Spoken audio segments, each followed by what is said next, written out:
How about this Jerry Jeudy trade, Monse?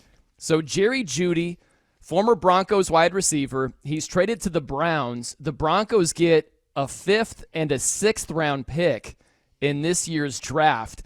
And, man, I'll give Mark Schlereth credit for this, former Bronco, former offensive lineman there.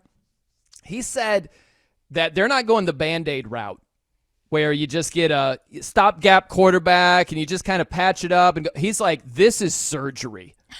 This is what that's a great way That is a good way to put it. And this isn't just like getting a knee scoped. This is like a back surgery or something like that. They're making huge changes in Denver. Oh, yeah. When I heard this, I was like, oh, we're just cleaning house. We're just going to start over is what we're trying to do here. And completely kind of get rid of what Sean Payton walked into. Yeah, and that's exactly what's happening. Mm-hmm. Russell Wilson, gone. Justin Simmons, like high-end safety. High-end. Yeah. Yes. Gone, released. The most tenured player for Denver.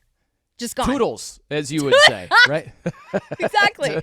Toodles. Thank you And for now- 8 years. Adios. Yeah, and now Jerry Jeudy traded to the Browns. The first thing I think of this, and we'll get to the Browns, but I'm more interested in the Broncos right now because does it make sense for the Broncos to be aggressive and possibly trade up to get a quarterback?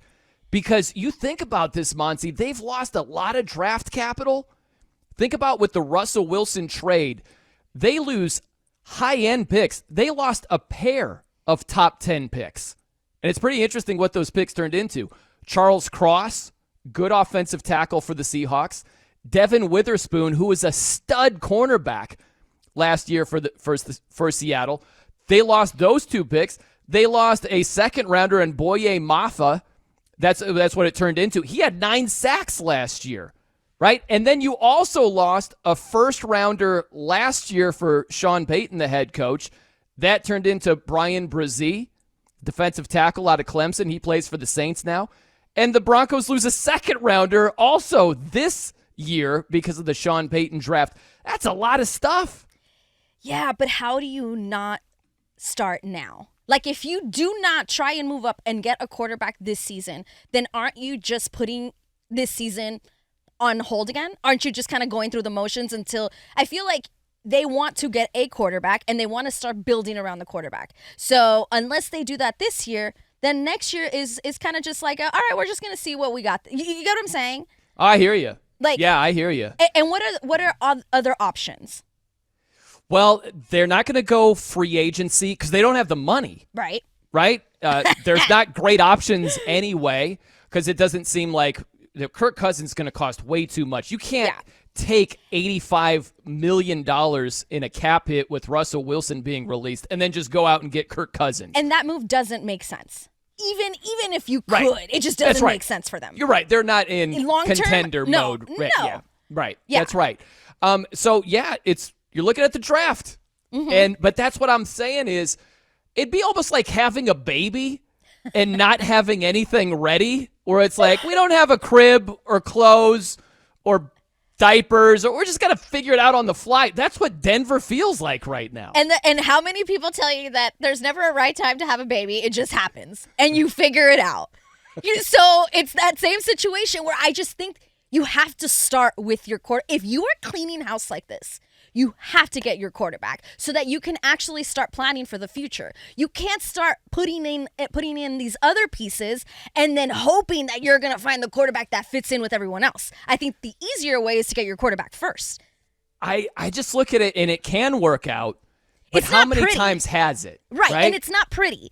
But based on the fact that this class has so many potential good quarterbacks, or that's what we keep hearing, that this is a heavy quarterback class, yeah, I don't see how they don't at least try.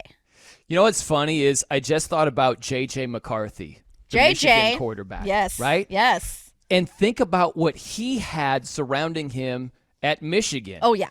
If he's the baby in this comparison, it's like, oh, here are your jammies, and here are your diapers, and here's this little fun thing above you to play with, and here's your rattle, and he had everything. And the Broncos, it's like, well, Cortland Sutton is a high-end receiver. He's very good. And what else? Javonte Williams coming off of injury. Offensive line is all right, I guess. I mean, they're not surrounding the quarterback with a lot. They don't have draft capital to go out there and do that, right? They don't have money to do that. And so J.J. McCarthy, who might be their guy, were they going to trade up and have even less draft capital for that quarterback when he was at Michigan with a great running game, with a defense that did a lot, and he wasn't asked to do a whole lot? He goes from that to this? Really?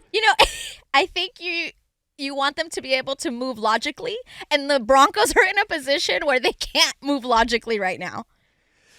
Yeah, you're right. They are not in that position.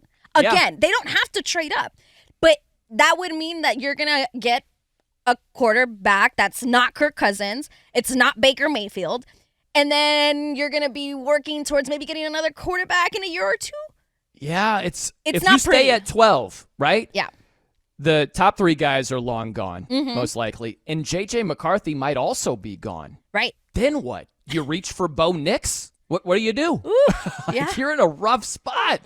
And look, we'll see if it works out, but for them just to be like, let's get rid of Russ. Yeah, we know it costs $85 million. Whatever. We'll figure it out. It's like, wow. I still go back to Monse. Was it that bad? Was it just that awful where you're in this position and it's going to be better? I don't see how it is in the short term. Yeah, it's whatever they think they're doing. I feel like we're just getting a little piece of it. They obviously have an ultimate plan. They didn't just start doing this without having a long-term plan.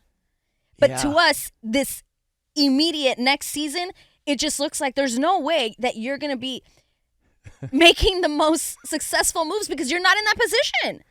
It's almost you don't have like the luxury. You ever take a long road trip back in the day, well before cell phones and GPS, and you're like, we'll start with L.A., where you're at there, and you're just heading, I don't know, you're going to like Denver, let's say that.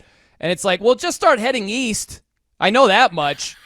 Right? And we'll just figure out what the specific roads are from that point on. It just feels what the Broncos are doing right now. That's cute that you know what east means. Like if somebody tells me like go east-west, I look at them and I'm like, I'm sorry, no.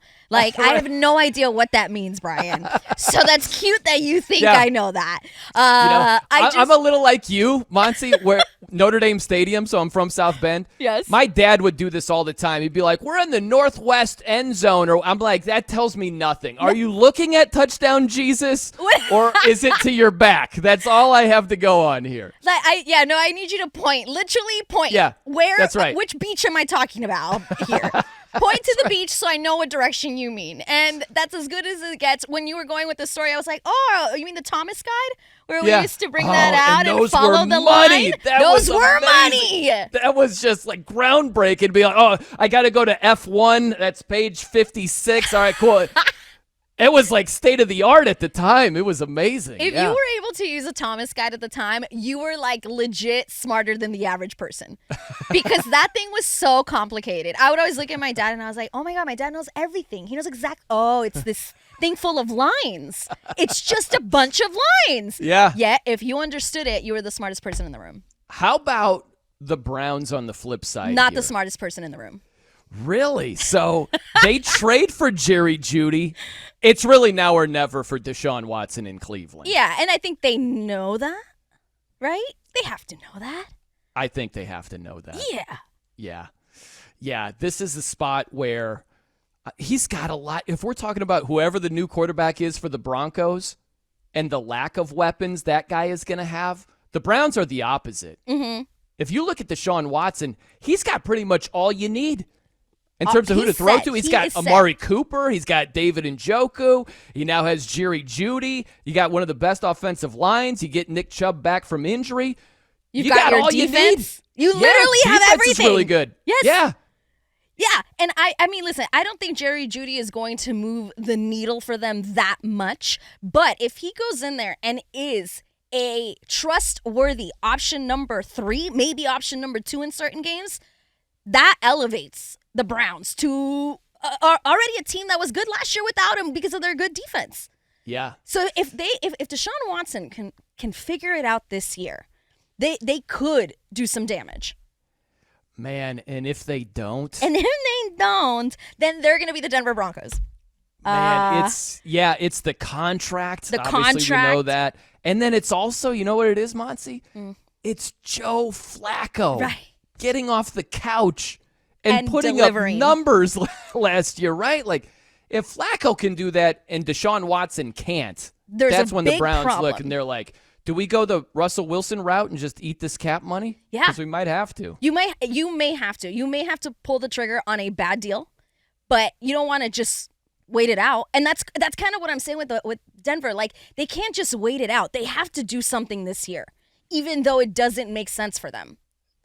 Because you want to start building.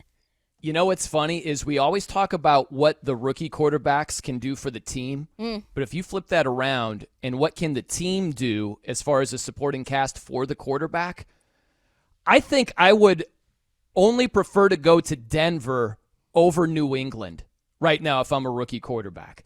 Because these other QB needy teams, I'd rather go to Chicago. I'd rather go to Atlanta. Look at the weapons that they have. I'd rather go to Minnesota. You got Justin Jefferson, TJ Hawkinson. Yeah, sign me up. I'd rather go to Washington right now if I'm a rookie quarterback with Terry McLaurin. Jahan Dotson's got talent, hasn't produced a whole lot, but you've got more weapons, I think, right now than what you have in Denver.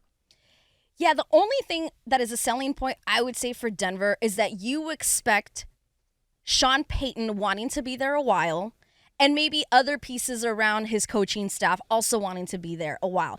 It helps no young quarterback when things are constantly moving. Like Mac Jones had a different offensive coordinator every single year. Yeah. How are you supposed to get any better if you are a quarterback that, is not a Caleb Williams, let's say, but somebody who has the potential to grow? So that is, I think, the selling point with Denver is that you are going to trust that the organization wants to keep the infrastructure of coaches the way it is for you to actually be able to build something. I hear you, and I agree. If you've got Sean Payton over the long haul, Yes. that can be a big asset for any quarterback. I just look at the talent in the near future. It's going to be a little bit like Sam Darnold with the Jets, Mac Jones with the Patriots, Justin Fields with the Bears. Early on, it's such a lack of talent. I don't want to make it sound like Cortland Sutton can't play. He can. He's really good. Right, but you've named one player. When we go to Atlanta, we can name you several players. That's right. Yes, that's the exactly difference. Right. That's a big difference. Yeah. Big difference.